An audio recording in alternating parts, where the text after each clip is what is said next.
Oh, Rose, and today we're going to be talking about currenization. When something is made explicit, can become a currency, but what is never made explicit is easily unknown. And this paper is mostly a reflection on secret faith in the public square by Jonathan Malesic, and I think it's a really good book. And he's going to be talking about this tension that you have, that making something explicit potentially turns it into a social currency. He makes the point how many politicians, claiming that they're Christian is a great way to get votes. And also we can use our Christian identity or our patriotism or concern about justice as a way to enter a group, to be accepted, to gain social status. And he's going to, in his book, mostly be talking about the making explicit religious identity, and he's going to be reviewing Saint Cyril, Kierkegaard, Bonhoeffer, and theologians who warned that there's always a danger of Christians stressing over-identification, explicit and public identification, because that can always be in service of turning religious identity into a currency for social gain.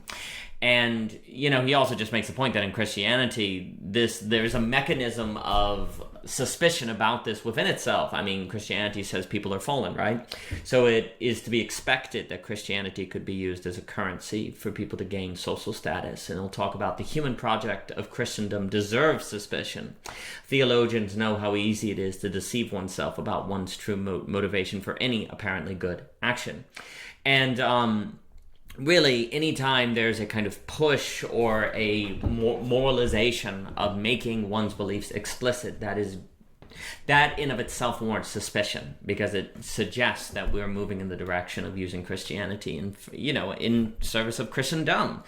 Kierkegaard warns that Christendom tends to destroy Christianity, and we can see a lot of Nietzsche as a critique against Christendom. And what's interesting is that making Christianity explicit runs the risk of turning it into a currency. And he'll talk about, there's assumed in America to be a notion that it's holier to make one's beliefs explicit, but actually he'll go through the history of Christianity where someone like Saint Cyril realized that there could be virtue in making Christianity a secret, because then people had to come to church to learn about it, and they were automatically open to it because it didn't feel like someone was trying to sell something to them. It felt like a mystery. It felt like a mystery they wanted to understand, so they would open themselves up to it. And Saint Cyril was aware of that. And Kierkegaard also talks about, say, the Knight of Faith, who mixes in and merges with the everyday people and doesn't really stand out, and that's part of the very virtue of Christianity. And so it's interesting when you review the history, there's actually a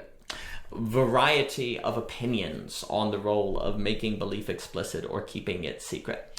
Now, the argument of the paper is that what Jonathan will describe regarding Christianity applies to many things. It could be conservatism, liberalism, patriotism, freedom, equality, basically there's nothing human beings cannot use to turn into a currency for status, for privilege, for feeling existential relief. There seems to be a push to make things explicit so that we don't feel so anxious all the time, so that we feel like we have an understanding of the people around us. And so there are all these different forces that push and incentivize making things explicit, but doing that risks robbing them of their power. When we demand for everyone around us to be patriotic, then we run the risk of dangerous and totalizing nationalism, which has been a force of horror in the 20th century.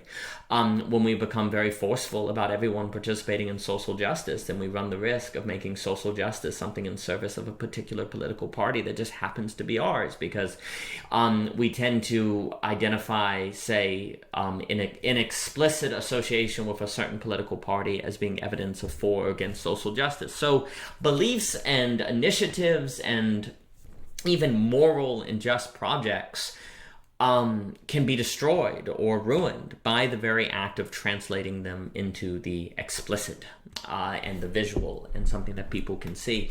Now, of course, the risk is if we never tell anyone about anything, or we say it's better never to speak out against injustice. Well, if no one's speaking out against injustice, then injustice gets worse, right? I mean, if nobody literally says anything ever about Christianity, then nobody knows that it exists. So the paper is not suggesting that these things need to be kept secret and silent all the time under all circumstances.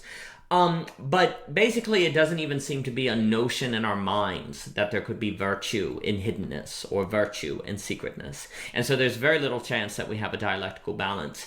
And it's very little chance that we're going to be strategical and wise about when we choose to be explicit and when we choose not to be explicit. We'll likely just be explicit all the time and therefore turn our beliefs, whatever they might be, into currencies that fit into the social order, and then they're very easily captured and controlled.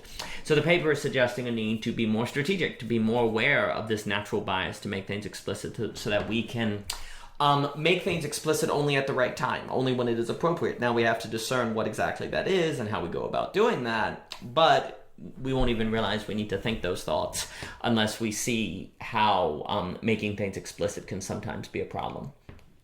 For more by O.G. Rose, please visit ogrose.com. For Jonathan Malsick's book, Secret Faith in the Public Square, I highly suggest it. Please check it out on Amazon.